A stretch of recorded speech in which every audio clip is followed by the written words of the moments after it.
तो चुनौती आई थी जब 2009 में धीरेन्द्र बहादुर सिंह जी ने, अरविंद गिरी जी ने और बंसीधर पार्टी छोड़ी। एक साथ पार्टी छोड़ी और उनके 6 महीने बाद डॉक्टर कौशल किशोर जी की डेथ। लेकिन जब मैंने ग्राउंड पर देखा, आपको ताज्जुब होगा कि इन 3 बड़ी हस्तियों के जाने पर भी एक भी पार्टी का पदाधिकारी इनके साथ नहीं है। पड़ गई कि जब वर्कर मेरा नहीं जा रहा है तो नेता तो वर्कर से बनता है, कार्यकर्ता है तो नेता तो मैं निकाल ही दूंगा। और ये कस्ता के जो हमारे विधायक हैं सुनील लाला, ये प्रधानी का चुनाव हार गए थे, हारे हुए प्रधान थे। विनय तिवारी जी गोला में, लेकिन पोटेंशियल लग रहा था इन लोगों में। इन लोगों ने 1-2 बार मुचेटा लिया था गिरी जी से, झगड़े बड़े हुए थे। तो मैंने कहा कि जो आदमी अरविंद गिरी से सामना कर सकता है विवाद में, तो उसमें कोई ना कोई दम होगा। और मैंने ये सीख ली है भाजपा से, आरएसएस से, कि उनके यहाँ एटलीस्ट जो पॉलिटिकल लाइन होती है, उस पॉलिटिकल लाइन के खिलाफ कोई भी लीडर नॉर्मली नहीं बोलता है। आप पॉडकास्ट मेरा करें, मेरे विचार में ऐसे कभी उचित नहीं। कृषि प्रधान आपका पूरा जिला है, 90% लोग खेती पर हैं। क्या हालत है यूरिया की इस समय, आज की तारीख में?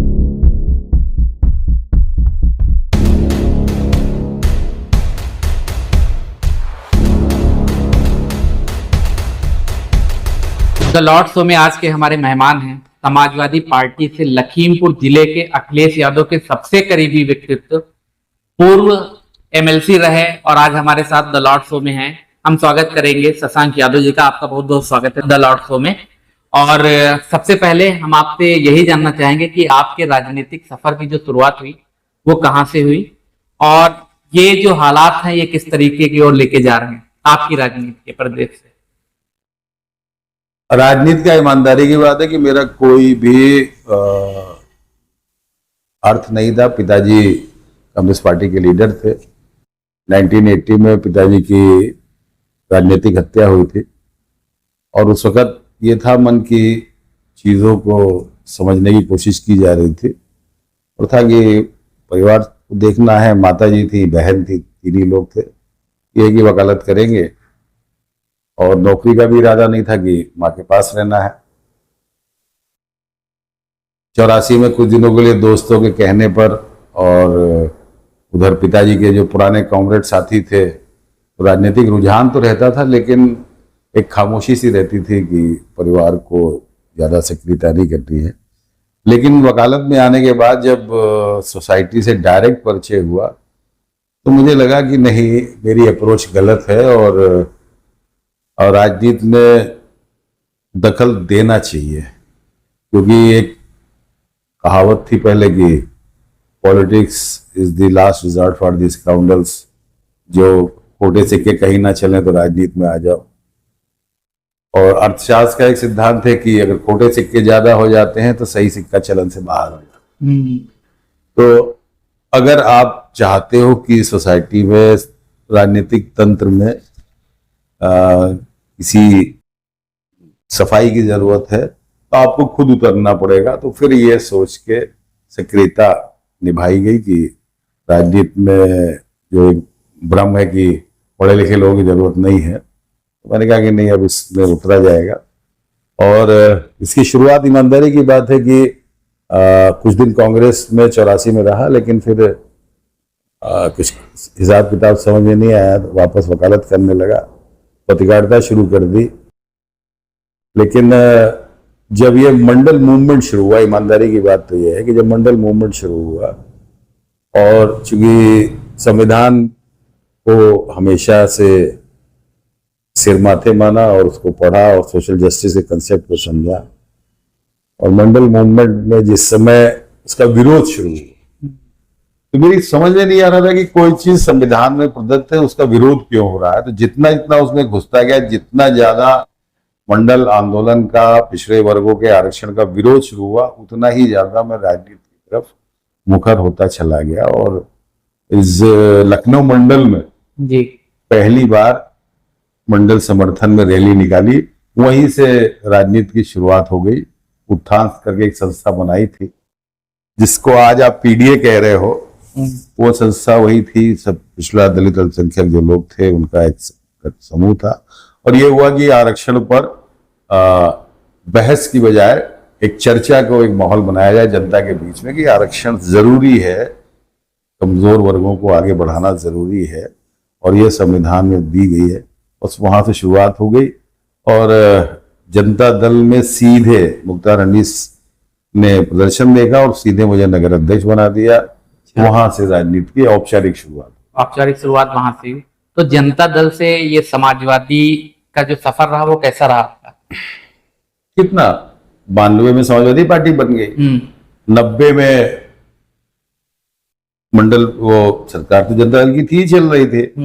फिर ये रामरथ इसका जो आंदोलन आडवाणी जी का हुआ, जनता दल की सरकार गिर गई। 91 के चुनाव होते हैं, 91 के चुनाव में कौशल किशोर जी लड़ते हैं लोकसभा का चुनाव। हम लोग जो मदद कर पाते हैं मदद करते हैं। और उसके बाद ये बात हुई थी कि कौशल किशोर जी सबसे ज्यादा वोट, करीब 1 लाख वोट करीब पा गए थे, 7,000 से वो हारे थे। अच्छा। 1 लाख इनको मिला था, 98,000 समथिंग, 1,04,05,000 उषा जी को था कांग्रेस से, और 1,12,000 पे जीत गए थे केतलाल कनौजिया। लेकिन उसके बाद जनता दल का ब्रेकेज शुरू हो गया। नेताजी के और वीपी सिंह साहब के डिफरेंसेस हुए। कांग्रेस की मदद से नेताजी ने समाजवादी जनता पार्टी बना ली चंद्रशेखर जी के साथ। वीपी सिंह अलग हुए, हम लोग जनता दल में ही बने रहे। और जब 93 का चुनाव आया, सपा बसपा का गठबंधन हुआ, हम लोग जनता दल में ही थे। कौशल किशोर जी को यहाँ लड़ा रहे थे और जनता दल की 5-6 सीटें लड़ा रहे थे। लेकिन सरकार 93 में बनी और फिर जनता दल में जितना भी हम लोग का एक पूरा ग्रुप था उत्तर प्रदेश में, सबने कहा कि बीजेपी के खिलाफ लड़ाई को अब टुकड़ों में नहीं लड़ना है। तो बहुमत समाजवादी पार्टी में 93 में सरकार बनने के बाद देवकली में एक प्रोग्राम था, वहीं पर आए पार्टी के मुख्तार साहब थे और गुजर साहब थे, आए, बोले घोषणा हुए, तो 93 से समाजवादी पार्टी में आ गए। तब से आप समाजवादी पार्टी में हैं? जनता दल से सपा अलग हुई थी। हाँ। हमने पार्टी नहीं छोड़ी, फिर अपनी यूनिट को ही सपा पे बच गया। तो क्योंकि बहुत सारे लोग आज भी ये मानते हैं कि लखीमपुर की जो समाजवादी पार्टी का स्ट्रक्चर है उसमें शशांक यादव का बहुत बड़ा योगदान है और शुरुआत से लेकर आखिरी तक की बहुत सारी चीजें आप पे डिपेंड है, चाहे वो लोगों का टिकट मिलना है, लोग उनको इलेक्शन में सपोर्ट करना है, तो उसको आप कैसे देखते हैं? नहीं, ये कुछ भ्रम हो जाता है कभी कभी किसी के बारे में। समाजवादी पार्टी में इतना जान लीजिए कि सिफारिशों पे टिकट बहुत कम होते। अच्छा। कोई ये कहे कि मेरे कहने पे टिकट हो रहा है, ऐसा नहीं होता। समाजवादी पार्टी में लखीमपुर की बात मैं जानता हूँ। वीरेंद्र बहादुर सिंह जी यहाँ के फाउंडर जिलाध्यक्ष थे। हम और 93 में ऑलरेडी जब हम आए हैं तो सपा से यहाँ पर सपा बसपा गठबंधन के आधार वीरेंद्र बहादुर सिंह जी जीते थे, यशपाल चौधरी जीते थे और मुन्ना विधायक जो सिंहासन से होते थे वो जीते थे। तो पार्टी का एक स्ट्रक्चर, चाहे वो माहौल का हो, खड़ा हो गया था। 93 से 96-97 तक धीरेन जी रहे, फिर 96 में धीरेन जी हार गए। अरविंद गिरी आते हैं। अरविंद गिरी ने भी मेहनत करी पार्टी को खड़ा करने में। मुझे फायदा ये हुआ कि मुझे धीरेन जी को भी देखने का मौका मिला नजदीक से और अरविंद जी को भी देखने का मौका मिला। तो इन दोनों लोगों ने, जैसे अरविंद गिरी की एक अपनी स्टाइल थी कि वो एक फायरी लीडर थे, धीरेन जी बहुत कूल लीडर थे। तो दोनों चीजों को देखने के बाद और चूंकि प्रवक्ता भी था पार्टी का, तो वर्कर से बात करने का, संपर्क करने का एक वो व्यापक पूरे जनपद में एक नेटवर्क बन गया। तो 2004 में मुझे जिलाध्यक्ष बना दिया गया। नेताजी ने देखा और मैंने ये महसूस किया कि संगठन के दोनों लोग को देखने के बाद जो मेरा निजी अनुभव हुआ कि संगठन का जो मेन काम होता है कि आपके अंदर का जो बेस्ट है उसे निकाल के लाओ और उसको फूहड़ भाषा में कहिए या चलता हुआ भाषा में गया कि आपका तेल निकालना है। जी। भाई वो तिल रखे हैं, उन तिलों का क्या करना है जब तक उन तिलों से तेल ना निकले। एक अनगढ़ हीरा पत्थर रखा हुआ है, जब तक उसे तराशा ना जाए तो उस हीरे की कोई वैल्यू नहीं, वो पत्थर का पत्थर ही रहता है। जी। तो संगठन के अध्यक्ष के रूप में मैंने कुछ भी नहीं किया है, ईमानदारी की बात। मैंने सिर्फ ये लगा कि पहचानने की कोशिश करी। जी। कुछ लोग बोलने के बड़े माहिर थे तो उनको उस फील्ड में बढ़ावा दिया, कुछ लोग संगठन के माहिर थे, कुछ लोग इलेक्टोरल पॉलिटिक्स के माहिर थे, कुछ लोग टेबल वर्क के माहिर थे। तो कोशिश यही करी कि जो जिस विधा का फनकार है उसमें उसको बढ़ावा दें। और ईमानदारी की बात है, अध्यक्ष बनने के बाद तो मुझे लग रहा है कि मैंने बहुत ही कम सफर किया है। अच्छा। ज्यादातर तो ऑफिस में ही रहा। जो मेरी एक आत्मिक संतुष्टि है वो लोहिया भवन का निर्माण है। अच्छा। क्योंकि मेरे से पहले समाजवादी पार्टी की मीटिंगें या तो कहीं दुकान पे होती थी या कहीं धर्मशाला में होती थी। और हम लोग नेताजी की एक बात को मान के चलते थे कि किसी भी संगठन के लिए 4 चीजें बड़ी महत्वपूर्ण होती है।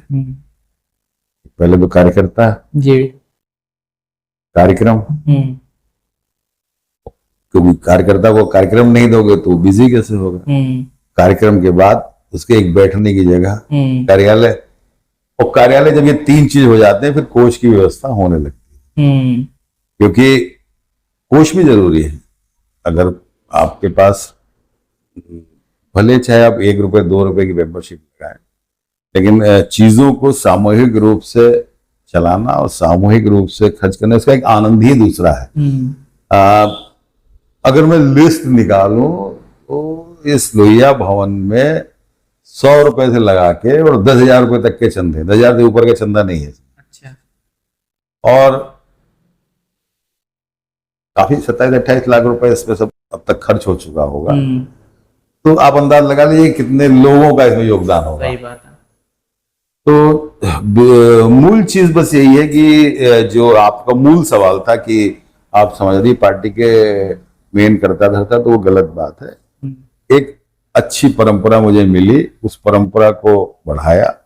और इस परंपरा के दरमियान जो सबसे बड़ी चुनौती आई थी मेरे सामने, वो चुनौती आई थी जब 2009 में धीरेन्द्र बहादुर सिंह जी ने, अरविंद गिरी जी ने और बंसीधर जी एक साथ पार्टी छोड़ी और उनके 6 महीने बाद डॉक्टर कौशल किशोर जी की डेथ हुई। उस वक्त मेरे पास लीडरशिप नाम की कोई चीज नहीं थी। तो शुरुआत के 2-4 दिन तो दिक्कत सी लगी मुझे इन लोग के छोड़ने में, लेकिन जब मैंने ग्राउंड पर देखा, आपको ताज्जुब होगा कि इन 3 बड़ी हस्तियों के जाने पर भी एक भी पार्टी का पदाधिकारी इनके साथ नहीं गया। अच्छा। न गिरी जी के साथ, न मोहन जी के साथ, न बंसीधर जी के साथ। बस तब एकदम से हिम्मत बढ़ गई कि जब वर्कर मेरा नहीं जा रहा है तो नेता तो वर्कर से बनता है, कार्यकर्ता है तो नेता तो मैं निकाल ही लूंगा। और फिर मैंने वही अपनी टीम को खड़ा किया, सबने तय किया करना क्या है। 2-3 दिन बात हुई, हमने कहा ठीक चलिए अब सब लोग प्रत्याशी ढूंढना शुरू करिए। उसी का नतीजा था कोई ये कस्ता के जो हमारे विधायक हैं सुनील लाला, इनको हम लोगों ने 2010 में एंट्री दी। ये प्रधानी का चुनाव हार गए थे। अच्छा। हारे हुए प्रधान थे विनय तिवारी जी गोला में, लेकिन पोटेंशियल लग रहा था इन लोगों में। लाला में पोटेंशियल लगा, विनय तिवारी में भी पोटेंशियल लग रहा था। ये भी चुनाव हार चुके थे, तीसरे चौथे नंबर पे थे नगर पालिका का गोला का। लेकिन लगा कि इन लोगों ने 1-2 बार मुचेटा लिया था गिरी जी से, झगड़े उगड़े हुए थे। तो मैंने कहा कि जो आदमी अरविंद गिरी से सामना कर सकता है विवाद में, तो उसमें कोई ना कोई दम होगा। उनको पिक किया गया, रामसरन को पिक किया गया। और पिक करने के बाद ये लगा कि दम है और फोकस यूथ पे किया गया। मेरा शुरू से मानना है कि यूथ पर फोकस किए बिना कोई भी ऑर्गेनाइजेशन सफल नहीं हो सकता है। भारत की जो डेमोग्राफी है इस समय, तो करीब जो एक्टिव है ना 18 से 40-45 साल की जो पॉपुलेशन है, यही सबसे एक्टिव पॉपुलेशन होती है और इसी के इश्यूज, इसी के मुद्दे इंपॉर्टेंट होते हैं। तो आज की तारीख में अगर 45 साल तक की निकालें तो लगभग 65% पॉपुलेशन जो है 45 साल तक की एज की है। और इसमें से आप 10-12 करोड़ वो निकाल दीजिए जो 18 साल से नीचे वाले हैं। करीब एक आप सोचिए करीब 70-80 करोड़ यूथ जिस देश में हो, तो उस देश को अगर आप यूथ को एक डायरेक्शन मिल जाए तो आपको दुनिया की ताकत बनने से कोई रोक नहीं सकता। और कोई पॉलिटिकल पार्टी को अगर यूथ की ताकत मिल जाए तो उस पॉलिटिकल पार्टी को कोई देख सकता है। नेताजी को हम लोग इसीलिए याद करते हैं कि नेताजी कहते थे कि समाजवादी पार्टी को कभी बूढ़ा नहीं होने दूंगा, और इसीलिए उन्होंने 2012 में अखिलेश जी को प्रमोट किया। पार्टी फिर आगे 15-20-25 साल के लिए जवान हो गई है। तो मेरा तो मानना यह है कि समाजवादी पार्टी में यूथ को जो प्रेफरेंस दी गई, आज जो शक्ल आपको दिखाई देती है वो इन युवाओं का ही बड़ा क्रेडिट है। तो इसलिए वो अपने खाते में कम और मैं युवाओं कार्यकर्ताओं खाते में ज्यादा देना चाहूंगा। पार्टी उनके दम पे खड़ी है। लेकिन कुछ लोग मानते हैं कि अंदरूनी जो राजनीति है उसकी वजह से जबरदस्त जो टैलेंट है वो दब रहा है कहीं ना कहीं। आप मानते हैं ऐसा? नहीं, ऐसा नहीं है। होता क्या है कि आपका लोकल लेवल पे देखने का नजरिया एक दूसरा होता है और एक आदमी लखनऊ से बैठ के पूरे प्रदेश को देख रहा है, वो एक नजरिया दूसरा। तमाम परम्यूटेशन कॉम्बिनेशंस होते हैं कि किन समीकरणों में लगाना है। मैं ही खुद ही टिकट मांग रहा था तो राष्ट्रीय अध्यक्ष ने कहा कि तुम इस चक्कर मत पड़ो, संगठन का काम देखो। बात खत्म हो गई। भाई या तो आप नेता मत मानो और आप नेता मानो, क्योंकि किसी भी सिस्टम में अगर आप लीडर को नहीं मानोगे तो कहावत है ना कि ज्यादा जोगी मत उजाड़। अगर 10 जैसे एक बड़ा फार्मूला है छोटा सा कि अब इतने लोग हम लोग यहाँ पर बैठे हुए हैं, जो डिस्कशंस करना है बंद रूम में कर लो, खूब कर लो, एक दूसरे की आलोचना कर लो। बट अगर ऑर्गेनाइजेशन में हो और कमरे से बाहर निकल के जैसे ही हम सड़क पे आ रहे हैं तो मेरा एक ही कहना है कि फिर भाषा एक होगी। इस मामले में विरोधी से भी सीखना चाहिए। और मैंने ये सीख ली है भाजपा से, आरएसएस से, कि उनके यहाँ एटलीस्ट जो पॉलिटिकल लाइन होती है उस पॉलिटिकल लाइन के खिलाफ कोई भी लीडर नॉर्मली नहीं बोलता है।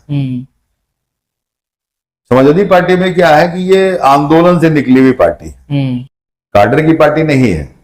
काडर तो अब बनाने की हम लोग कोशिश कर रहे हैं। अब आंदोलन से निकली जो पार्टी होती है, जब हम वर्कर को कहेंगे तुम मेरे शेर हो, तो फिर शेर गीदड़ तो नहीं हो सकता। कार्यकर्ता तो फिर वो जाहिर सी बात है वो उसी टोन में आता है और फिर हम उसे टेम करने की कोशिश करते हैं। अब उसे सर्कस का भी शेर नहीं बना सकते कि वो हड्डर पे पीछे घूमे। तो ये एक ऐसा ट्रांजिशनल पीरियड होता है, लेकिन मुझे लग रहा है धीरे धीरे चीजें को लोग समझ रहे हैं और कोई ऐसी स्थिति नहीं है जो अब की बार जो हम लोग की, जैसे आप जिस तरफ इशारा कर रहे हैं टैलेंट वाली, 2022 तभी मानते थे समाजवादी पार्टी की सरकार बन रही है, 85 सीटें हम हार गए, 5000 तक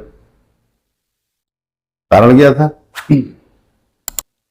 हमने आवेदन मांग लिए, अब एक एक सीट पे 8-8, 10-10 आवेदन हो गए, कहीं कहीं तो 40-40 और 150-150 आवेदन हो गए। जिसने आवेदन कर दिया वो वोट मांगने निकल पड़ा, नाम लगा के, भावी प्रत्याशी करके। अब एक आदमी 4 महीने दौड़ रहा है तो उसकी 200-400 की निजी फॉलोइंग बन ही जाती है। अब टिकट मिलना है एक को, तो वो बंदे तो भले खिलाफत ना करे, लेकिन जो उनके समर्थक थे वो बैठे बैठाए हमारे विरोधी हो गए। तो ये हम जो 85 सीटें हारे वो इसी चक्कर में हार गए, 500-1000 वोट से। क्योंकि अगर 20 तो कैंडिडेट हैं और अगर उनके समर्थक ही 100 भी हो गए तो 2000-2500 वोट तो हमारा ऐसे ही चले गए और उन्होंने मिलकर कितना नुकसान कर दिया होगा जी।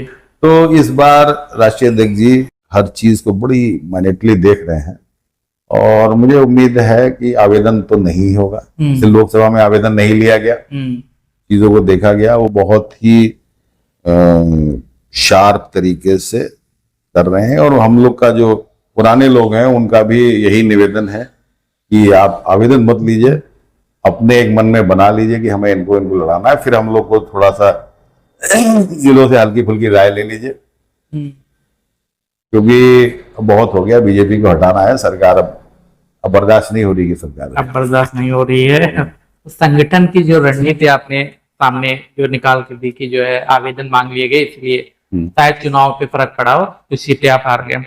तो आप लखीमपुर की अगर हम बात करें, जिले लखीमपुर में आप किसको मानते हैं कि लेगेसी को आगे ले जा रहे हैं बतौर लीडर? समाजवादी पार्टी एक बड़ी होमोजेनियस पार्टी है और बेसिकली जो हमारी पार्टी है उसका गठन ही बड़े छोटा सा नारा है कि दवा पढ़ाई मुफ्ती हो, रोटी कपड़ा सस्ता। ये सिस्टम, ये पैटर्न, और लोहिया जी ने सप्त क्रांति के नाम पर जो 7 किस्म की जो डिफरेंसेस हैं, मर्द औरत का भेद, काले गोरे का भेद, ऊंच नीच का भेद, जातिगत भेद, धार्मिक भेद, ये जो विभेदकारी चीजें हैं ये सोसाइटी को और देश को कमजोर करती हैं। और कमजोर के लिए अन्याय के खिलाफ खड़ा होना, सिंपल समाजवादी इतना सा है। अगर आप पूछो कि समाजवादी कौन होता है, मैं यही समझाता हूँ वर्कर्स को कि समाजवादी सीधी सी बात यह है कि जो अमीर गरीब का फर्क ना माने, छोटे बड़े का फर्क ना माने, ब्राह्मण दलित का फर्क ना माने, औरत आदमी का फर्क ना माने, हिंदू मुस्लिम का फर्क ना माने, ये तो ठीक है। लेकिन सबसे बड़ी चीज ये है कि जो कमजोर के लिए लाठी लेके खड़ा भी मदद के लिए, आपको प्रोएक्टिव होना पड़ेगा सोसाइटी में, तभी आप अन्याय के खिलाफ लड़ाई लड़ पाओगे। और वही समाजवादी पार्टी का पहला धर्म है। और इसी फार्मूले पे चलते हुए पार्टी आज नेताजी ने जो शुरू करी एक छोटे से जगह से, आज देश की 3रे नंबर की पॉलिटिकल पार्टी बनी है। तो अपनी विचारधारा पे हमें गर्व है, भारत की सांस्कृतिक विरासत पे गर्व है, भारत के गंगा जमनी तहजीब पे गर्व है, और हम चाहते हैं कि इंसानियत जिंदा रहे, मोहब्बत जिंदाबाद हो। उसी नारे को लेके चल रहे हैं। और जिला खीरी में एक अच्छी खासी संख्या ऐसे समझदार लोगों की है और जिस पर पार्टी लगता है कि अच्छे प्रत्याशी हमें देगी, ये हमें पूरा भरोसा है। तो अगर आप बात करें आपके राष्ट्रीय नेतृत्व की, तो अखिलेश यादव की अगर बात करें तो आप कौन से बदलाव उनमें देख रहे हैं? क्योंकि आजकल वो बहुत ज्यादा एक्टिव दिख रहे हैं, मीडिया भी कवरेज दे रही है उनको। आजकल वो अंतरात्मा पर काम कर रहे हैं, जो मुझे लग रहा है, जो उन्हें बदलाव देखा। आजकल वो आलोचना से जल्दी डरते नहीं हैं। आजकल वो अपने निर्णयों पे बिल्कुल ठोक बजा के टिक रहे हैं। और सबसे बड़ी चीज है कि वो जो उन्होंने पीडीए का मूवमेंट लगाया, और पीडीए का मूवमेंट और उसकी जो योजना चली, अब हमारी समाजवादी पार्टी की वेबसाइट पे अगर आप जाएं तो आपको लगभग 300 से 400 जगह की फोटो हर दिन मिलेंगी। हम लोगों का जो अपना आकलन है कि लगभग 500 से 600 मीटिंग पर डे ये चल रही है फरवरी से। और ये छूट दी गई है सभी को कि जाके लोगों को बीच में बात रखो। और हमें उम्मीद है कि अगले 3-4 महीने में, जब तक ये 2025 खत्म होगा, तब तक उत्तर प्रदेश के हर बूथ पे पीडीए की बैठकें हो चुकी होंगी। क्योंकि बैठकों के लिए हम लोगों ने ये तो नहीं कहा कि आप टेंट लगाए, वो सब लगाए, जाके लोगों से बात करनी है। और आज की तारीख में जनता इतना ज्यादा दुखी है कि वो एक राह देख रही है, कोई उसकी पीठ पर हाथ रखने वाला हो, मलहम लगाने वाला हो। और यही चीज मैं वर्कर से कहता हूं कि आप जितना नजदीक जाएंगे, थोड़ा सा ये दिक्कत जरूर आती है कि अब वो मेरी ही पार्टी नहीं, हर पार्टी की बात है कि कमिटमेंट की राजनीति कम होती जा रही है और नेता सभी बनने लगे हैं। आदमी 2 दिन का लड़का आता है, वो तुरंत ही, उसे भी एक पद चाहिए, उसे भी एक फोकस चाहिए। कई बार तो मुझे हंसी आती है कि नए लड़के आते हैं, बोले भाई क्यों आए हो राजनीति में? पहले तो चुप रहेगा, तो कॉन्फिडेंस में लेता था, चाय वाय पिलाता था, एटीज जब होता था तो एक नहीं 2-3 लड़के, ऐसे तो 50 हो, लेकिन 2-3 लड़के रिप्रेजेंट करके उनको, सही बताओ राजनीति क्या माना है? बोले भैया भौकाल बढ़ाना है। तो ये जो भौकाल बढ़ाना है वो बाकी लोग तो नहीं बोले, लेकिन वो 3 बच्चों ने उन बाकी बच्चों की बात को रिप्रेजेंट कर दिया कि अंदर से है। अब पहले जब हम लोग राजनीति में आते थे तो हमें, जैसे हम मंडल मूवमेंट की प्रोजेक्ट है कि भाई बैकवर्ड क्लासेस के साथ इतनी ये नेताजी को गाली दे रहे हैं लोग, वीपी सिंह को गाली दे रहे हैं, ये तो अच्छी बात नहीं है भाई। संविधान कह रहा है आरक्षण मिलना चाहिए, तो क्यों आरक्षण का विरोध कर रहे हो? उस वक्त चूंकि यूथ थे और हम दूसरे पक्ष के हिसाब से नहीं सोच पाते थे कि भाई जो सवर्ण विरोध कर रहे हैं ये क्यों विरोध कर रहे हैं। तो इस पर भी खूब मनन किया। तब बैठे बैठे एक दिन दिमाग में आया कि मान लीजिए 10 नौकरी है, अब 10 नौकरी में 5 तो हो गई आरक्षित, 5 सीटों पर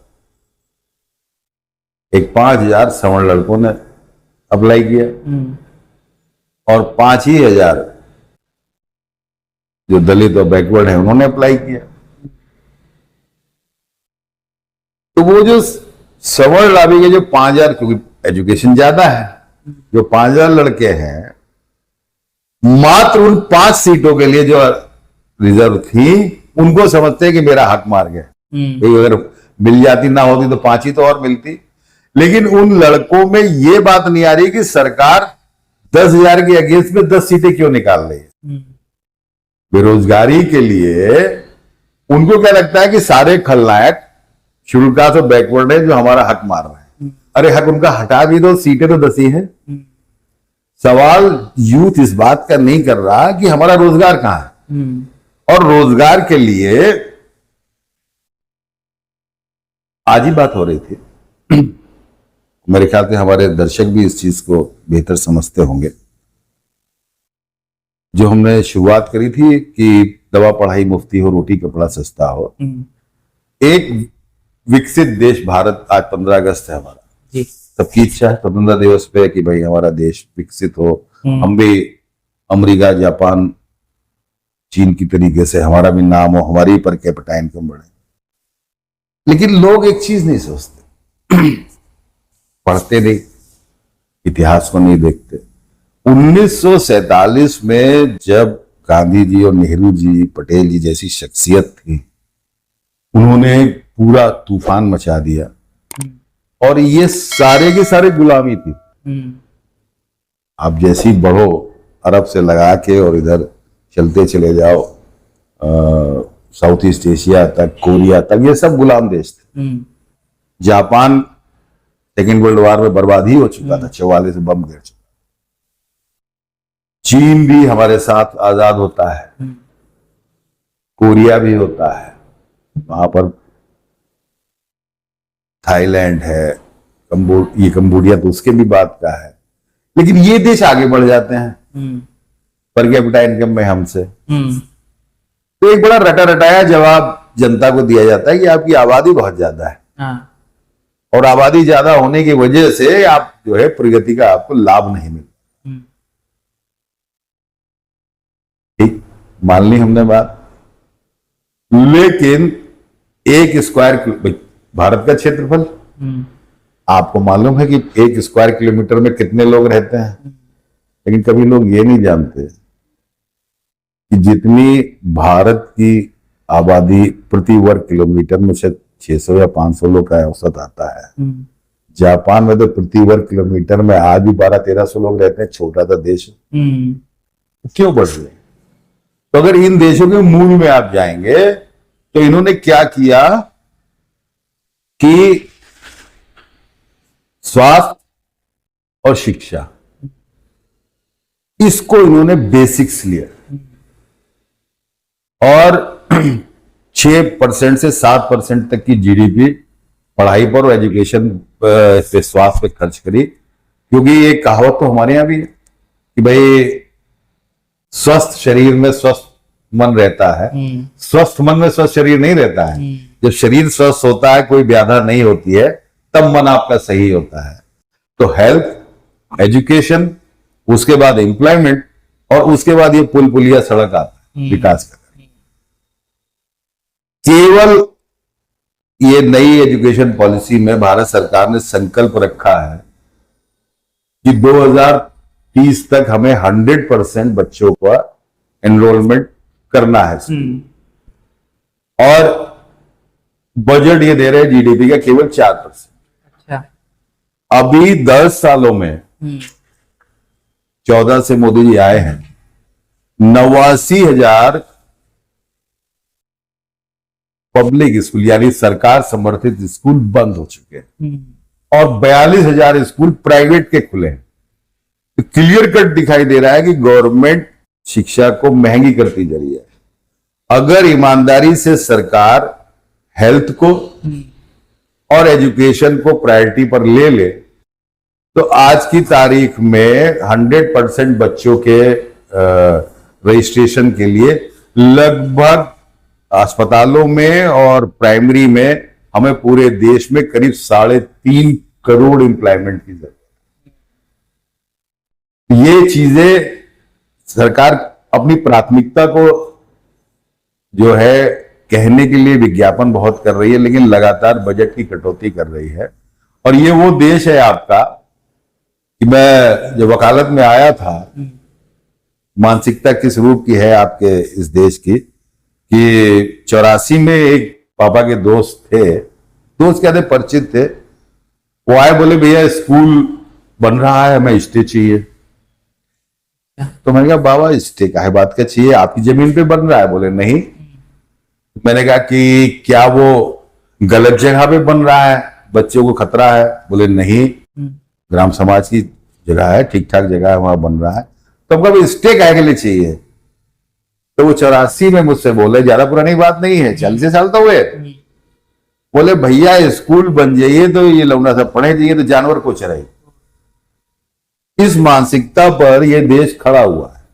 अभी भी एजुकेशन को लेके कि कमजोर आदमी पढ़े लिखे, वो आप कश्मीर से कन्याकुमारी तक चले जाओ, हर घर में एक ही डायलॉग है। बहू अगर कुछ बोल दे कि नहीं हमें ऐसा नहीं ऐसा चाहिए, सास का या घर वालों का ये बहुत कानून बताती है। कोई भी जागरूक आदमी को कोई भी बंदा पसंद नहीं करता है। सवाल उठाने वाले को हमारी क्लोज डोर सोसाइटी में बहुत ज्यादा पसंद नहीं किया गया। यथास्थिति में पड़े रहो, जैसे चल रहा है उसी को चलते रहो, परंपरा निभाते रहो, तो तुम्हें कोई नहीं टोकेगा। कोई तुमने कोई नई चीज करने की कोशिश करी, वो यूथ की आदत है, वो एक्सपेरिमेंट करता है, नए तरीके करता है। यूथ ने कोई नया चीज करने की कोशिश करी, बाप पनवाड़ी थे, वो उम्मीद करेंगे बेटा भी पानी कब लगाए। वो ये नहीं सोच सकते कि बेटा चाय भी कर सकता है, उसे जो है उनको वो लगता है, डर लगता है। और हमारे यहाँ जैसे वो एक कहानी नहीं है कि वो 4 बच्चे गए कि वहां सीखने, कर्मकांड सीखने गए। तो गुरुजी के यहाँ जिस दिन फाइनल वो था कि आज समापन होगा और ये पूरी परंपरा सिखाएंगे, तो बिल्ली बार बार तंग कर रही थी। तो उन्होंने कहा कि उधर कोने बिल्ली बांध दो। देखा दाखा सब कुछ हुआ, चले गए। अब जब वो लोग गए, चारों लोग अपने अपने, उन्होंने जीवन शुरू किया, कर्मकांड में, समाज में उतर गए। जब जाकर एक बिल्ली लिया, कोने में बांधनी है, और वो अनकॉन्शियस माइंड से वो करते, बाकी सब कर्मकांड कायदे से वाले की बिल्ली जरूर बनती थी। एक बार गुरुजी आ गए तो वो उसने कहा गुरुजी चलिए आज जो है वो हम एक जगह कर रहे हैं, देखे कोई विधि विधान में गलती तो नहीं। जब गुरुजी आ गए सबको देख, बोले बिल्ली के बांधी है, बोले आपने भी तो बांधी थी। तो हमारा जो अनकॉन्शियस माइंड है बुजुर्गों की पर्सनैलिटी से इतना ज्यादा प्रभावित हो जाता है कि हम सवाल उठाने की हिम्मत नहीं कर पाते। मुझे तो यूथ सबसे अच्छा वो लगता है जो सवाल करे। क्लास में जो बच्चा सवाल नहीं करेगा वो कभी इनोवेटिव नहीं। एक वर्ड है अंग्रेजी का इनोवेटिव, जिसको हिंदी में नवाचार कहते हैं। नई चीजों में गलतियां होती, जितने भी एक्सपेरिमेंट हुए हैं, एडिसन ने बल्ब बनाया 1100 बार फेल हुआ था। अगर वो शुरू के 2-4 एफर्ट में ही बैठ जाता घर में तो आपको बिकती कभी देखने को नहीं मिलती। ये जो आप व्हाइट लाइट देख रहे हैं, इस रोशनी को पहले ये ब्लू या बैंगनी ही होती थी, इसका मैं पर्टिकुलर टर्म भूल रहा हूं, जो नोबेल प्राइज जापान को मिला था, केवल इस बात पे मिला। एलईडी लाइट जो है ये, पहले एलईडी लाइट व्हाइट में नहीं आ पा रही थी, कलर दूसरे होते थे। जापान की ये टेक्नोलॉजिकल वो थी, जापानी साइंटिस्ट थे जिनको नोबेल प्राइज मिला, कि उन्होंने व्हाइट में कर दिया। और व्हाइट करते ही, अब आप सोचिए कि एक नोबेल प्राइज गलत नहीं मिला, एक व्हाइट एलईडी करते ही पूरी दुनिया में बिजली का खर्च लगभग 20 से 25% घट गया। गलतियां हुई, उसके कई बार जो साइंटिस्ट थे उनकी मजाक भी बनी, ये तुम क्या लगे, बोले नहीं मैं इसको व्हाइट करके रहूंगा, दूधिया करके रहूंगा। वो बंदा सफल हुआ। तो यूथ के अंदर भी यही होता है, संभावनाएं बहुत होती है, राजनीति में बहुत कुछ करना चाहता है, लेकिन वो बेचारा बुजुर्गों को देख के हिम्मत नहीं कर पाता है। और मैं तो एक ही बात समझाता हूँ, तुम्हारे मोबाइल की कोई वैल्यू नहीं है अगर इसमें डाटा नहीं है। तो तुम तो मोबाइल हो, हम लोग डाटा है, एक्सपीरियंस का डाटा रखा है, हम लोग से एक्सपीरियंस लो, उसको इस्तेमाल करो और नए डाटा क्रिएट करो। तो यूथ को ताकतवर बनाना एक अच्छी सोसाइटी, अच्छे पॉलिटिकल सिस्टम के लिए जरूरी है, किसी भी पॉलिटिकल पार्टी के लिए जरूरी है, किसी भी सोसाइटी के लिए जरूरी है, उसी व्यवस्था है। और पीडीए क्या है? पीडीए की अगर जो इतनी चर्चाएं हो रही हैं, आम शब्दों में पूछे तो ये है क्या है? पीडीए की सही परिभाषा बताओ जी। तो ये चल रहा है, पिछड़ा, दलित, अल्पसंख्यक, ये नहीं है। पीडीए की सही परिभाषा ये है, जो पिछड़ा, जो दमित, दबाया हुआ, और जो अपमानित है सोसाइटी में, पिछड़ा, ऑपरेस, जो जैसे बैकवर्ड रह गया, रेस से पीछे रह गया, जो दबाया गया, दूषित जिसका हुआ, और जो अपमानित हुआ, उनकी एक वॉइस है, जो लोग हाशिए पे पड़े हुए कि इनकी आवाज कहीं पर नहीं आ पाती है, उनकी आवाज। ये अलग बात है कि जब इनकी गिनती करोगे तो 90% केसेस तुमको मिलेंगे उन्हीं के, जो बैकवर्ड निकलेंगे, जो शुल्कास निकलेंगे, जो शुल्क। अब इनकी, चूंकि समाजवादी पार्टी कमजोर की मदद की बात पहले से भी करती थी, कारण क्या है ये ना तो स्पष्ट कर रही है बीजेपी। कहां से धोखा पैदा हुआ? धोखा पैदा हुआ और पीडीए मूवमेंट आया कहां से? पिछले लोकसभा चुनाव में तो रेस पकड़ी, लेकिन उससे पहले रिकॉर्ड गवाह है 2017 से, जब से योगी जी की सरकार आई और मोदी जी की सरकार केंद्र में आई। तो केंद्र में इन्होंने, आपने सुना होगा लेटरल एंट्री की, डायरेक्ट जो है आईएएस बना रहे हैं, ज्वाइंट सेक्रेटरी लेवल पे। 216 तो पिछले साल तक हो चुके थे, फिर रखे जा रहे। डायरेक्ट इंटरव्यू होता है, प्राइवेट सेक्टर से लेते हैं। भाई ऐसी कौन सी कमी थी 216 में एक भी बैकवर्ड शेड्यूल कास्ट मराठी का आदमी नहीं है? और आजादी के 75 साल बाद अगर पिछड़ा, दलित, अल्पसंख्यक में से कोई स्पेशल सेक्रेटरी बनने लायक भी नहीं है, तो ये हम कमी सिस्टम की माने या उनको मान ले पूरे के पूरे, जो वो लॉट 90% जनता यहाँ की महामूर्ख है? हमें तो ये लगता है कि आप महामूर्ख मानते हो। अगर आप महामूर्ख मानते हो तो महामूर्खों का भी एक ग्रुप है। फिर अगर आप ये मानते हो उनमें प्रतिभा नहीं है, मेधा नहीं है, इस दुनिया में सबसे बड़ा जो फ्रॉड है, इस दुनिया में जो सबसे बड़ा धोखा है कि प्रतिभा का हनन नहीं होता है। आरक्षण से प्रतिभा की जो है उसको, उसकी इज्जत नहीं मिलती। मेरा भाई, प्रतिभा है क्या चीज? आप कह दोगे डीएनए में। ठीक है, मैंने मान लिया डीएनए में। डीएनए में आई कहां से? आपको बहुत बड़े आपके माता पिता हो, बहुत बड़े आप 20 पीढ़ियों से आपके यहाँ पीएचडी लोग हों, बंद कर दो जंगल में उठा के आपको, कोई पढ़ाने लिखाने वाला ना हो, देखो आप कितने बड़े प्रतिभावान हो। शब्द ज्ञान, अक्षर ज्ञान, भाषा का ज्ञान कोई देता है और फिर उसको जब सहयोग मिलता है तो वो निखरता है। बॉक्सर्स है, रेसर्स है, देहात का लड़का भी दौड़ रहा है, शहर का लड़का भी दौड़ रहा है, लेकिन देहात का वो शहर के लड़का आता है, उसे गाइड भी मिल जाता है, उसे ट्रेनर भी मिल जाता है, उसे प्रोटीन की डाइट भी मिल जाती है, फिर आपको साहब इसकी तो प्रतिभा है। प्रतिभा तो एक बहुत बड़ा फ्रॉड है। प्रतिभा तो बेसिक सी बात यह है कि जैसे कहते हैं ना, जिस दिए में तेल होगा वो दिया रह जाएगा, तो वो तो जंगल का कानून है, सर्वाइवल ऑफ द फिटेस्ट, जिसमें जितनी ताकत होगी वही टिकेगा।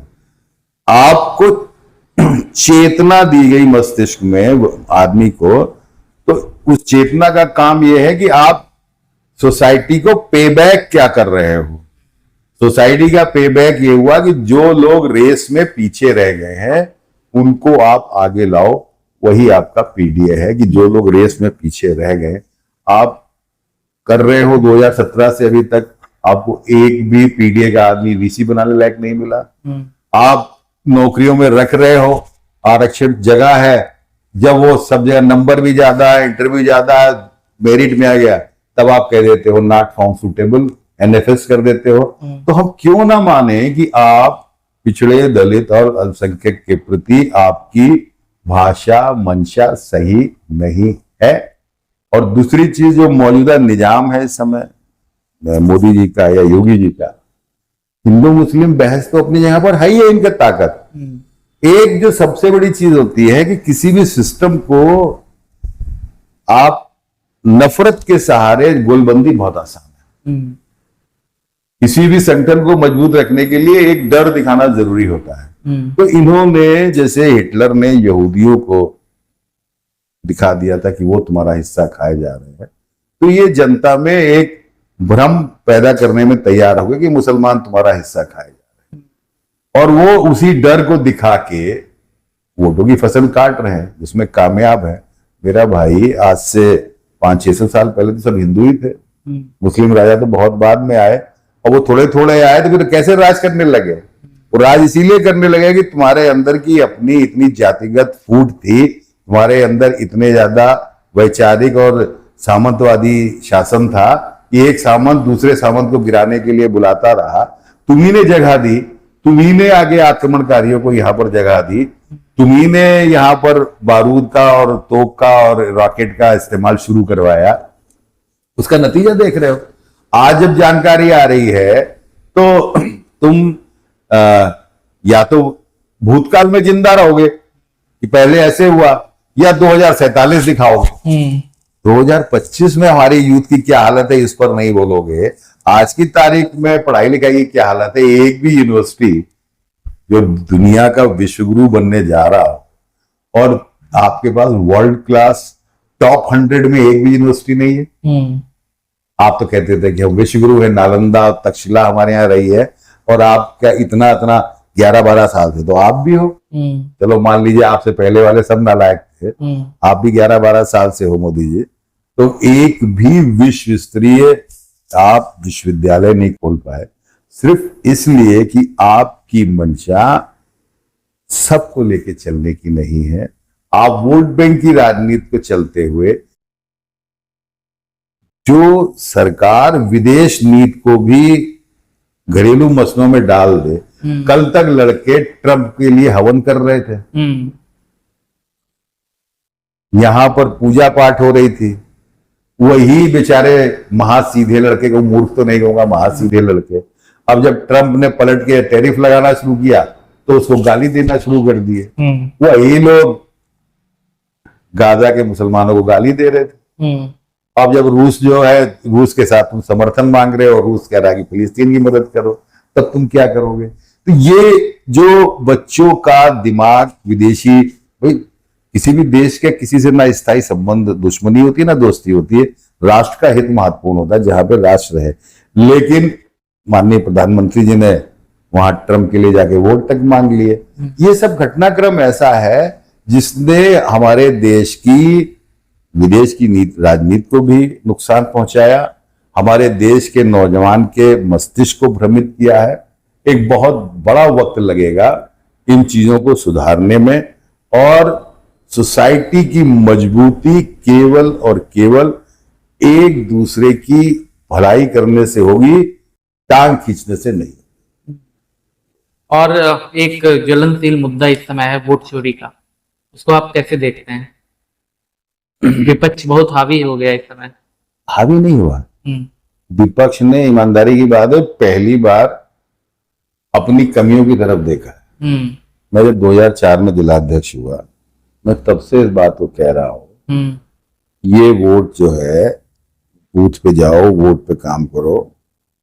मैं जहां बैठा हूं यहां पे, इस वोटर लिस्ट पे मैं अभी भी मेरी मेज पे रखी रहती, और 12 घर के अलावा 13वां नाम ढूंढ नहीं पाया। अच्छा, कारण क्या है? ऐसा नहीं है कि फर्जी है, कुछ लोगों ने यहां रहते थे, अब मकान बना लिया दूसरी जगह, उन्होंने वोट चेंज नहीं कराया।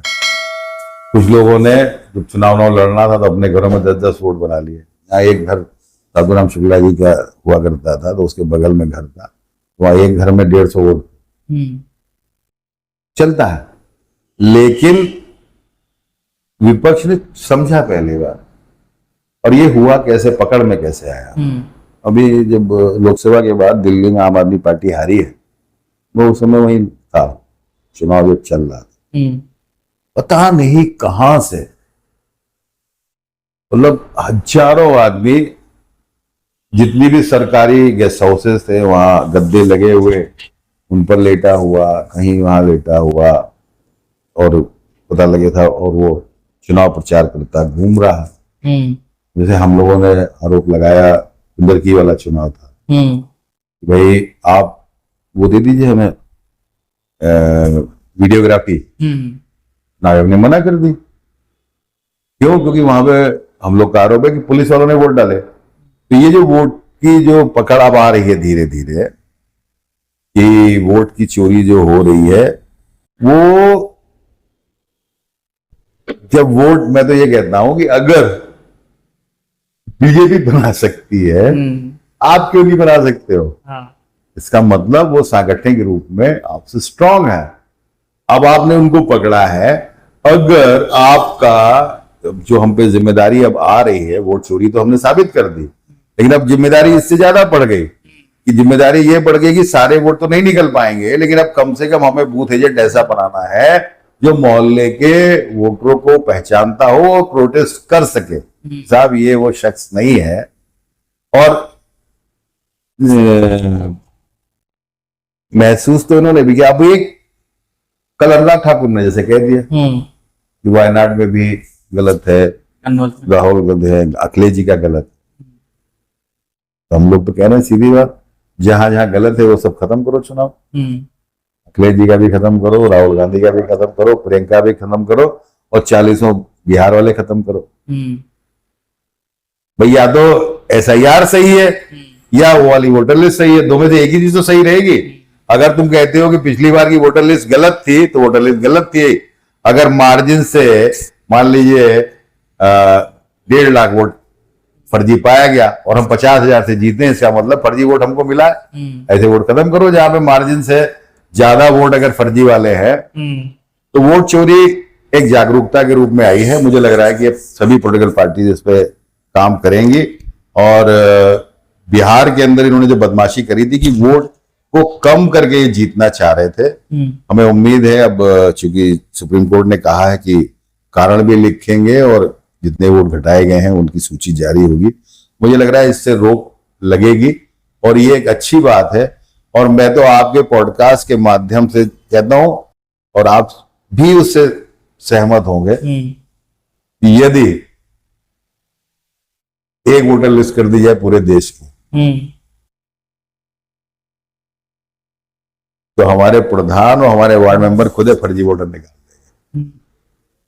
अगर इतने बड़े सिस्टम को पॉलिटिकल पार्टी के लिए भी दिक्कत होती है।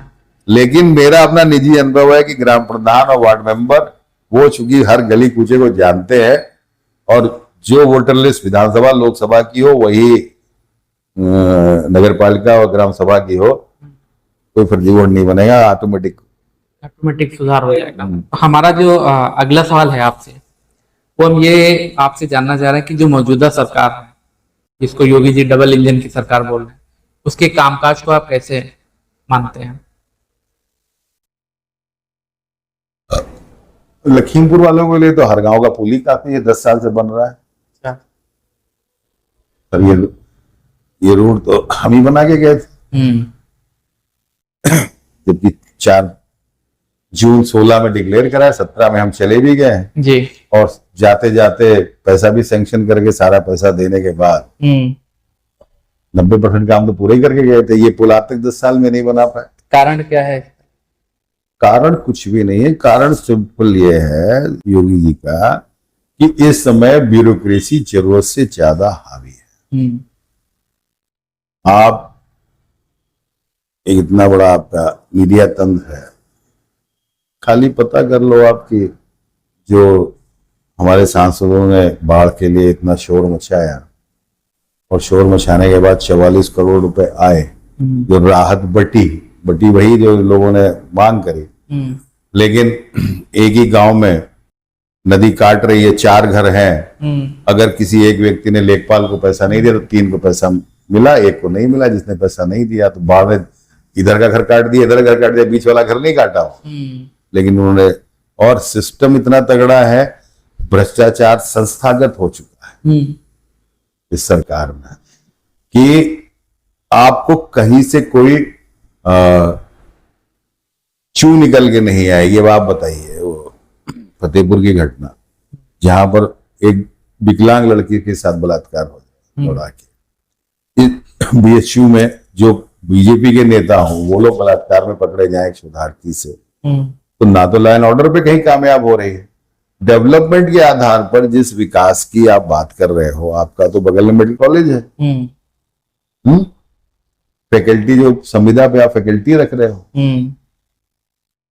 बच्चों को पढ़ाने के लिए आप 40% 42% स्ट्रेंथ पर पूरा स्वास्थ्य विभाग चला रहे हैं। आपका उत्तर प्रदेश के अंदर अगर आप डेवलपमेंट की जो इनके बाद आंकड़ों को लेके करने की कोशिश आप करो तो आपका बाढ़ की क्या स्थिति है? लगातार हल्ला मचाया गया, वार्ड नंबर 12 चिकलवा, ये सब एक के बाद एक गांव कटते चले जा रहे हैं और आज की समस्या नहीं है, लगातार ये समस्या चलती चली आ रही है। जंगल का नुकसान वो अलग से हो रहा है। फिर पिछले, हम तो अपने जिला खीरी की बात कर रहे हैं, हम 2003 में आए, हमने आपको 4 शुगर फैक्ट्री दी, कुंभी की दी, ये खंबाखेड़ा की दी, गिलोरिया वाली दी, अजवापुर की दी। 4 फैक्ट्रीज ने लखीमपुर में मिनिमम 10 से 12 हजार लोग का एम्प्लॉयमेंट डायरेक्ट इनडायरेक्ट जनरेट किया। इनकी कौन सी 10 साल हो गए, 2 बार का वो है टर्न अराउंड। ज्यादा दूर बनेगी, हम क्यों इंटरनेशनल नेशनल लेता हूं, तो जिले की बात कर रहे हो आप, जिले में कौन सा डेवलपमेंटल प्रोजेक्ट आ गया जिसने एम्प्लॉयमेंट को जनरेट किया? कृषि प्रधान आपका पूरा जिला है, 90% लोग खेती पर हैं। क्या हालत है यूरिया की इस समय, आज की तारीख में? डंडे भी खा रहे हैं, औरतें तक पीटी जा रही हैं। तो जो आप बेसिक से चीजें नहीं कर पा रहे तो आप भाई अब बना रहे हो पार्क, बनाओ आप, उस पार्क से यहाँ की रोजी रोटी तो नहीं चलेगी। आप डिफेंस कॉरिडोर की बात 10 साल से कर रहे हो, अभी तक प्रोडक्शन तो कोई स्टार्ट नहीं हुआ। तो ये विज्ञापन पर ज्यादा खर्च कर रहे हैं, हर चीज को इवेंट बना के चल रहे हैं। इवेंट बनाने के बाद आदमी को बेरोजगारी महंगाई पर सवाल न करे, इसके लिए हिंदू मुसलमान की बहस उनके पास है। ध्यान हटाने के लिए मूलतः 100% कारपोरेट के चुंगल में फंसी हुई यूपी की सरकार है और कारपोरेट के चुंगल में फंसी हुई मोदी जी की सरकार है। ईमानदारी की बात तो यह है कि जो 100-150 जो मेन कारपोरेट है पूरे देश में। अच्छा, तो अब 2024 की अगर इलेक्शन की बात करें तो क्या समाजवादी पार्टी को वो रिजल्ट मिला जिसकी उसको चाहत थी? हमारी अगर संगठन और अच्छा होता तो हम 60 सीटें तो जीत सकते। 60 सीटें जीत।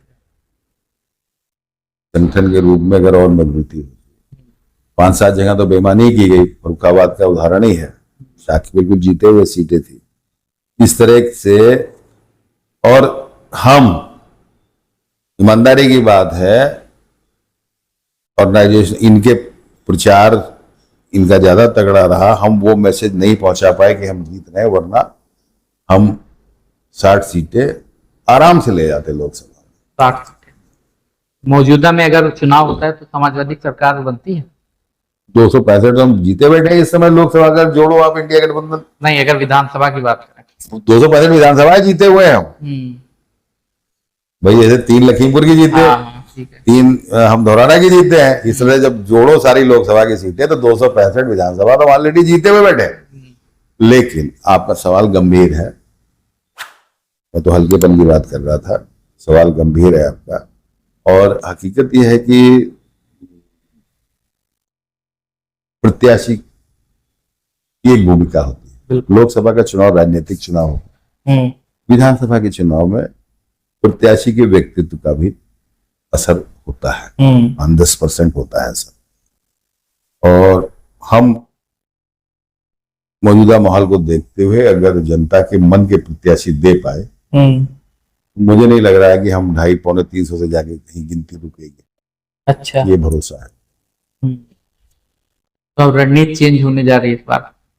नहीं, पार्टी की जो मंशा है जितना कि निर्विवाद कैंडिडेट उतारो,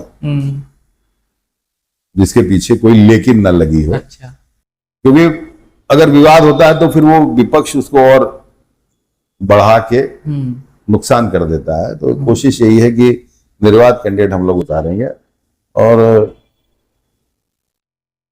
अगर 5 से सही बैठते तो 250 के ऊपर जाएंगे, 250 के ऊपर सीटें जाएंगे। लेकिन जो आज के परिदृश्य में सोशल मीडिया एक महत्वपूर्ण भूमिका निभा रहा है, तो आप क्या देखते हैं कि बीजेपी के मुकाबले समाजवादी पार्टी का सोशल मीडिया उतना एक्टिव है? नहीं। उसके लिए क्या रणनीति है? वो सोशल मीडिया पेड है बीजेपी। बीजेपी के पास तकरीबन 2 करोड़ से ऊपर व्हाट्सएप अकाउंट्स हैं। अच्छा, बीजेपी के पास आप जाओ इनके ऑफिस में,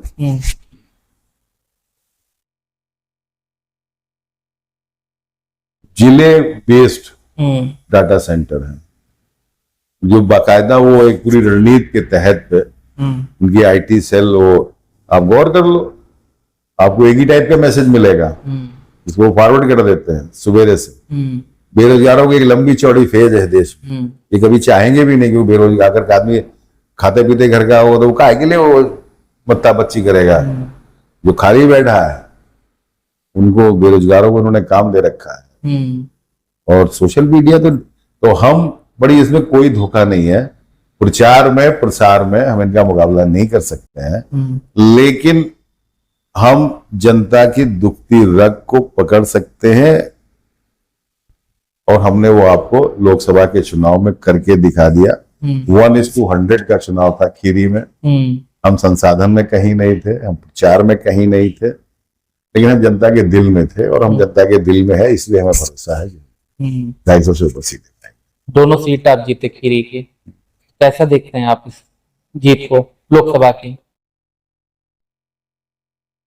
जो पीडीए का फॉर्मूला था, उस वर्ग ने महसूस किया कि बेईमानी और बदमाशी हो रही है। और मुझे ये कहने में कोई गुरेज नहीं है कि जो 18-20 साल का लड़का है वो तो निश्चित रूप से सोशल मीडिया से जरूरत से ज्यादा प्रभावित, और वो तिरंगा यात्रा के नाम पर, राष्ट्रभक्ति के नाम पर, पुलवामा के नाम पर, वो बेचारा अभी एडोलसेंट माइंड है, उसको आप कर सकते। लेकिन जो 26-27 साल के लोग हो गए, जिन्होंने 10 साल मेच्योर होने के बाद इन दोनों सरकारों को देख लिया है, वो अच्छी तरह से समझ गए हैं कि ये सरकार अब किसी काम की नहीं है। वही हमारी ताकत बनेंगे, वही हमारे ब्रांड एम्बेसडर्स होंगे 27, 28, 30 साल से ऊपर के लोग, और वही हमें चुनाव भी जिताएंगे। तो 10 में से कितने नंबर देंगे बीजेपी को आप?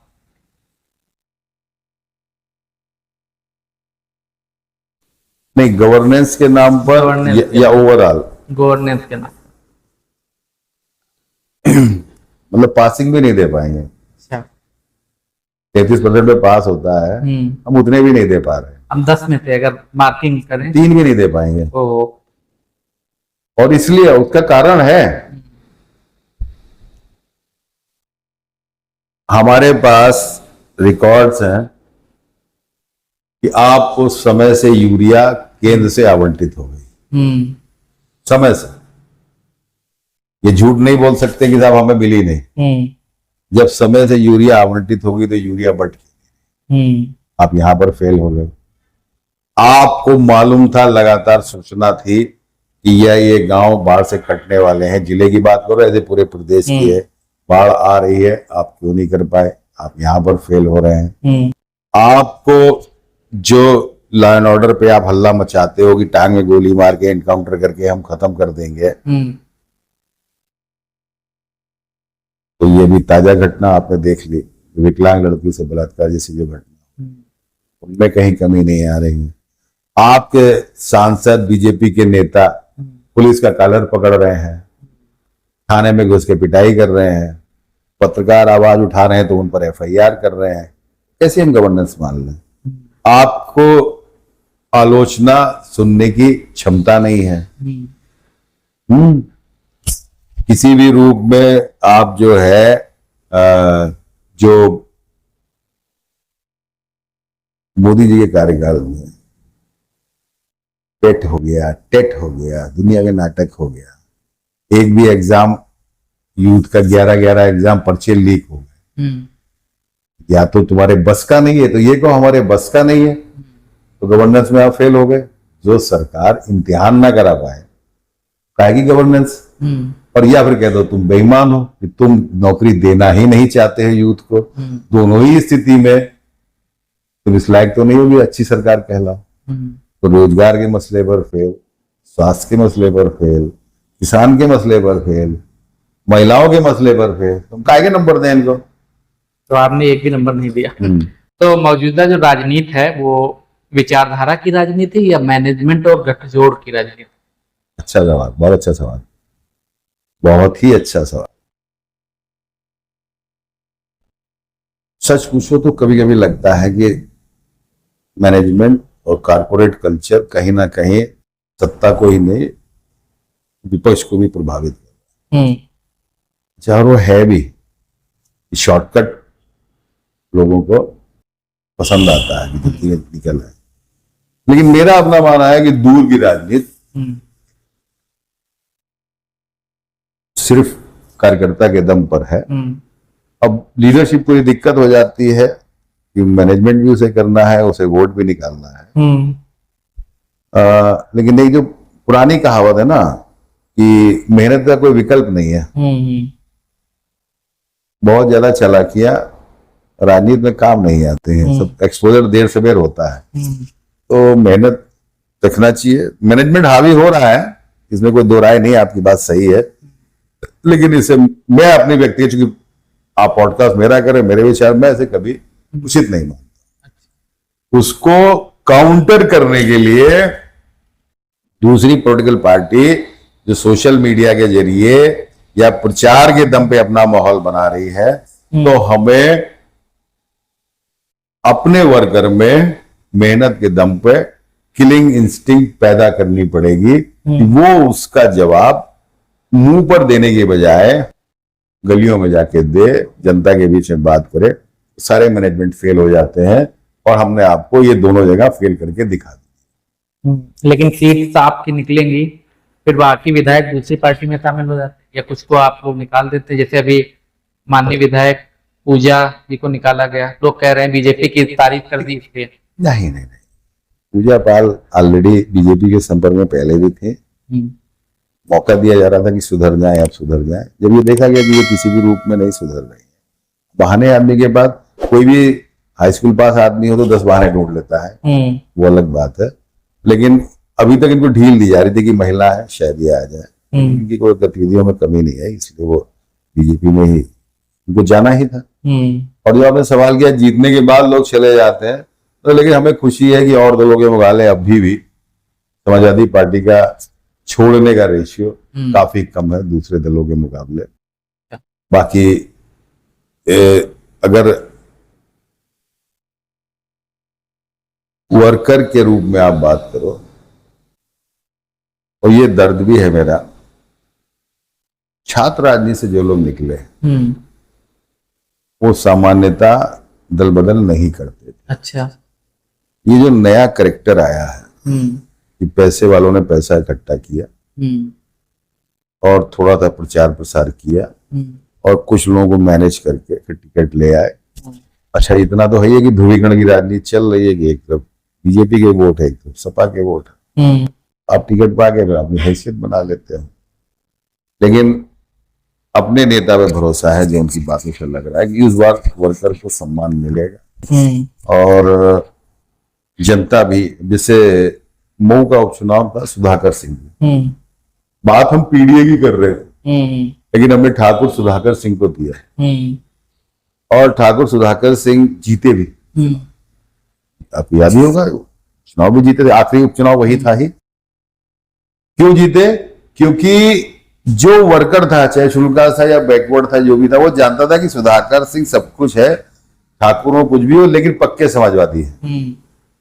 तो इस पहचान का जब आप वर्कर उतारते हो, वो चाहे फिर वो सवर्ण हो चाहे कोई भी हो, तो पार्टी का वोट बैंक उससे नफरत नहीं करता है। तो वर्कर्स को अगर अहमियत देंगे तो मुझे लग रहा है वोट परसेंटेज और बढ़ेगा।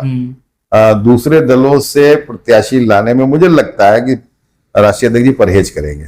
अच्छा, तो आपने छात्रों की बात की कि छात्र राजनीति से जो लोग निकले हैं, समाजवादी पार्टी शुरुआत से ही इस पे ज्यादा फोकस करती है। समाजवादी में तो एक अलग से विंग है छात्र सभा करके, कैसे देखते हैं जो छात्र इसमें आते हैं? जैसे छात्र है वैसे छात्र सभा आया। हाँ। जैसे जिले के अंदर निकल जाओ तो कितने कॉलेजों में स्टूडेंट दिखाई देता है कैंपस में? बहुत ही लिमिटेड। जो जिनकी फैकल्टी मजबूत है, लखीमपुर में गुरु नानक डिग्री कॉलेज में दिखाई दे जाएंगे आपको, जो मासा वाला है वहां डिग्री कॉलेज में स्टूडेंट दिखाई दे जाएंगे, या प्रोफेशनल में दिखाई दे जाएंगे। लेकिन जो सामान्य रूप से एकेडमिक्स के हैं तो उनमें तो टीचर ही पहुंच रहे हैं। अच्छा। अमीरा है, आप गौर के देखो अभी। तो हो क्या रहा है कि छात्र राजनीति को प्रश्रय नहीं मिल पा रहा है। हम लोग तो दे रहे हैं, लेकिन जब यूनियन के चुनाव ही नहीं होंगे, शासन के चुनाव जब होंगे ही नहीं, सरकार करने ही नहीं देगी, तो नर्सरी पैदा कहां से होगी? जो लड़के छात्र राजनीति बेचारे वो क्या करेंगे? उन 4 लड़के अगर निकल के फीस वृद्धि के विरोध में आते भी हैं तो उठा के डंडे लगाए बंद कर दिए, बाकी बच्चे भी घर बैठ जाते हैं। तो छात्र राजनीति को पनपने ही नहीं दिया जा रहा है कि एक डाइवर्सिफिकेशन ऑफ लीडरशिप पैदा हो, और समय रहते जो सिस्टम है वो चाह रहा है कि हम अपने हिसाब से टेस्ट ट्यूब बेबी नेता की पैदा करें, वही आगे बढ़े। जो स्वतः स्फूर्त नेतागिरी जो आती थी छात्र सभा की, हम लोग तो भी यूथ कन्क्लेव भी था, हम तो प्रॉमिस करके आए कि अगर सरकार बनेगी तो मैं तो पहला आदमी होगा लड़ाई करना होगा तो शासन की बहाली के लिए चुनाव करना अपनी सरकार में। हम तो यही वाला, और इसको मुद्दा भी रखेंगे हम अपना चुनावी घोषणा पत्र का कि शासन की बहाली है। अगला सवाल है वो 27 से संबंधित है। 27 के सत्ताधीश बहुत जगह होल्डिंग लगी अखिलेश यादव के लिए, तो आपको क्या लगता है जो 27 का चुनाव होगा ये समाजवादी पार्टी के लिए करो या मरो का चुनाव तो नहीं?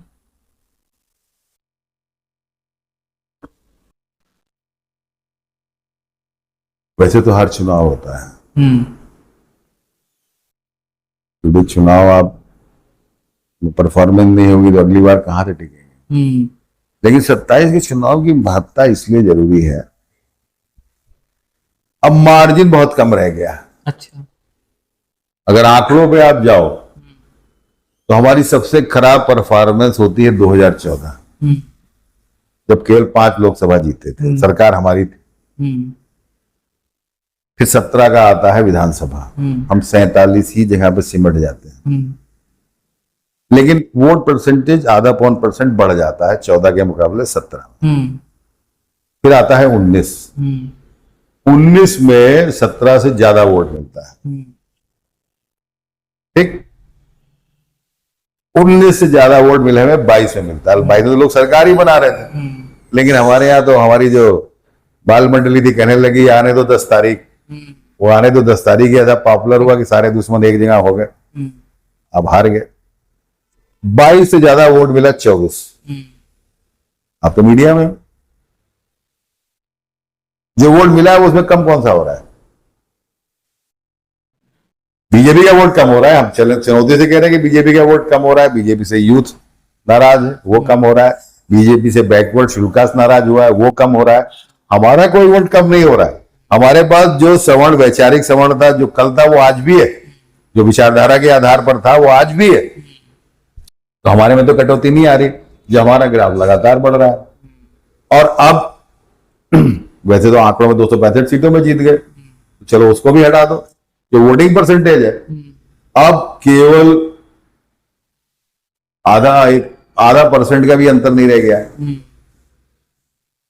चुनाव जीतने के लिए, और वोट लगातार बढ़ रहा है। तो अगर इन्हीं आंकड़ों पर चलो ग्राफ में, तो ग्राफ तो हमारा वैसे ही आ रहा है। आपका ग्राफ बढ़ रहा है और इसीलिए अखिलेश यादव छलांग भी लंबी लंबी लगा रहे हैं। हमको लग रहा है ये युवाओं में जोश जो है इन्हीं चीजों से बढ़ता है और बढ़ता हुआ देख रहे हैं आप। आप ये बताओ, आप सारी पॉलिटिक्स हटा दो, सपा हटा दो, भाजपा हटा दो, कांग्रेस हटा दो, आज यूथ के पास सपना क्या है? क्या वो उत्तर प्रदेश में कर लेगा, वो क्या वो दिल्ली में कर लेगा?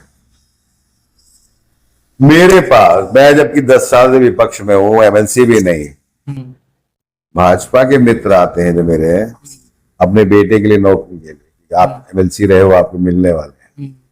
बेरोजगारी का आलम ये है। कोरोना में हम बेरोजगारी के आलम में यहां तक जानते हैं, आपको भी कहानी मालूम होगी, तमाम अध्यापक, तमाम जो निजी फर्मों में काम करने वाले लोग थे, दूसरे शहर में जाके सब्जियां बेची हैं उन्होंने, तब घर का खर्च चला है।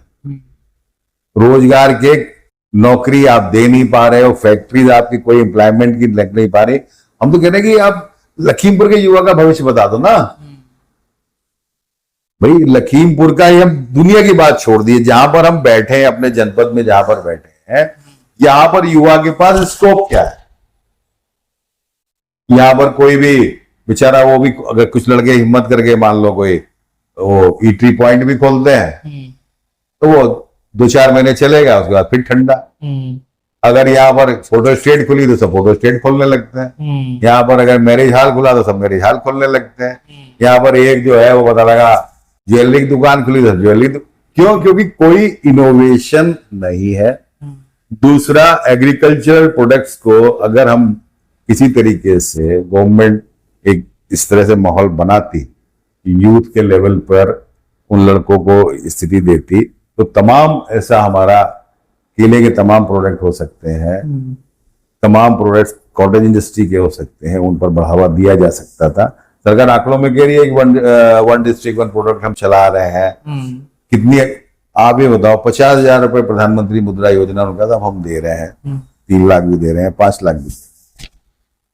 कोई भी छोटा से छोटा स्टार्टअप 3 लाख या 5 लाख में क्या हो सकता? अच्छी बात है। सेल्फ एम्प्लॉयमेंट को हम भी कहते हैं कि सेल्फ एम्प्लॉयमेंट करे तो आदमी नौकरी से ज्यादा अच्छा है, उसमें कोई दो राय नहीं, लेकिन उसको काम करने का, जेब में पैसा कहाँ है भाई मेरे? 81 करोड़ लोग तो राशन खा रहे हैं फ्री का। 100 करोड़ लोग ऐसे हैं, जो आंकड़ा बोल रहा है कि 100 करोड़ लोग ऐसे हैं इस देश में जो जरूरत की चीजें भी नहीं खरीद पा रहे हैं।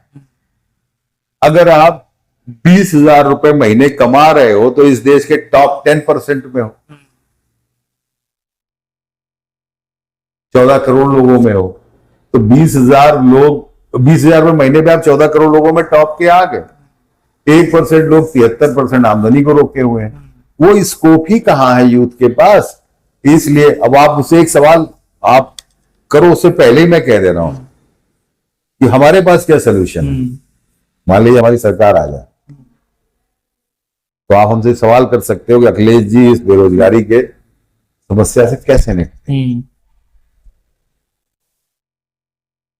हमने समाजवादी पेंशन दी थी, बेरोजगारी भत्ता को हमने रखा था, लैपटॉप को हमने बांटा था, डिजिटल डिवाइड को खत्म करने के लिए हमने लड़कियों को 20-20 हजार रुपए एक मुश्त दिए रिलीज करने के बाद। हमारा कंसेप्ट यह है कि कम से कम आज की तारीख में 3,000 रुपए महीना एक बेरोजगार को बेरोजगारी भत्ता मिले, ताकि वो अपनी पॉकेट मनी के लिए घर पे डिपेंड ना हो, नंबर एक बात। और 3,000 रुपए फ्री में ना मिले, ये 3,000 रुपए बढ़ भी सकता है कल को। कैसे? आपके यहां अगर हम एक, चाहे उसे भूमि सेना कह दो, चाहे बेरोजगार सेना कह दो, चाहे मुलायम सेना कह दो, चाहे समाजवादी सेना कह दो, प्लांटेशन है, पोलियो है, ट्रैफिक कंट्रोल है, रूरल रोड का रिपेयरमेंट है, ये इस तरह के काम हैं जिनमें कुछ नहीं है। बेरोजगार लड़के नौजवान से कहा जाए कि बेटा ये प्रदेश के निर्माण के लिए हफ्ते में एक दिन चाहिए, कौन ये नौजवान मना कर देगा? और ये जब सामूहिक रूप से काम होंगे, क्योंकि हम ही ने शुरू किया था कि अपने ही खेत पे काम करो और उसका पैसा हम देंगे, वो भूमि सेना बनाई। तो हम इस तरह की एक बेरोजगार सेना को क्रिएट करेंगे और सरकार आने के बाद जो है आप इसको क्रिएट कर। जो हमारा अंतिम सवाल है आपसे वो यही है कि अगर पार्टी आपको चुनाव में उतारने की मंशा बनाती है, मौका देती, तो किस विधानसभा से या किस लोकसभा, आगे का प्लान क्या है? 40 साल वो हो गए ना। मैंने तो राष्ट्रपति से कहा था 40 साल राजनीति हो गई, 14 साल ये अध्यक्षी हो गई, 7 साल की, साढ़े 6 साल की वो हो गया, 60 चुनाव में यहाँ लड़ा चुका हूँ, 60 चुनाव लड़ाए मैंने। तो मैंने कहा साहब आप सुरक्षित में लड़ेगा, किसी लड़ा दो मैं लड़ जाऊंगा।